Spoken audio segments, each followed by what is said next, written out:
'Twas the night before Christmas, when all through the house not a creature was stirring, not even a mouse. The stockings were hung by the chimney with care, in hopes that St. Nicholas soon would be there. The children were nestled all snug in their beds, while visions of sugar plums danced in their heads. And Mama in her kerchief and I in my cap had settled our brains for a long winter's nap. When out on the roof there arose such a clatter, I sprang from my bed to see what was the matter. Away to the window I flew like a flash, tore open the shutter and threw up the sash.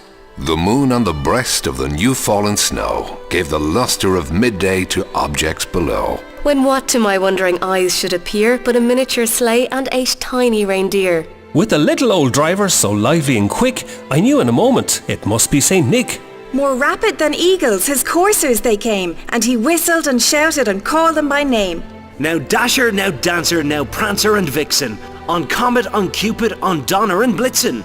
To the top of the porch, to the top of the wall, now dash away, dash away, dash away all. As dry leaves that before the wild hurricane fly, when they meet with an obstacle, mount to the sky. So up to the housetop the coursers they flew, with a sleigh full of toys, and St. Nicholas too. And then in a twinkling I heard on the roof the prancing and pawing of each little hoof. As I drew in my head and was turning around, down the chimney St. Nicholas came with a bound. He was dressed all in fur from his head to his foot, and his clothes were all tarnished with ashes and soot. A bundle of toys he had flung on his back, and he looked like a peddler opening his pack. His eyes, how they twinkled, his dimples, how merry.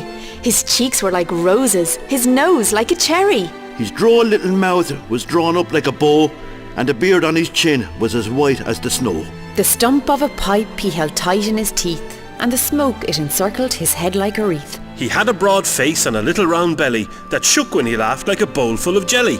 He was chubby and plump, a right jolly old elf, and I laughed when I saw him, in spite of myself. A wink of his eye and a twist of his head soon gave me to know I had nothing to dread.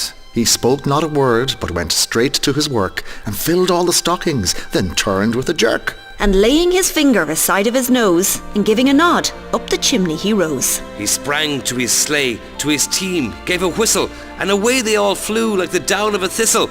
But I heard him exclaim as he drove out of sight, Happy Christmas to all, and to all a good night. Merry Christmas from WLR FM. Ho, ho, ho, ho, ho, ho, ho, ho.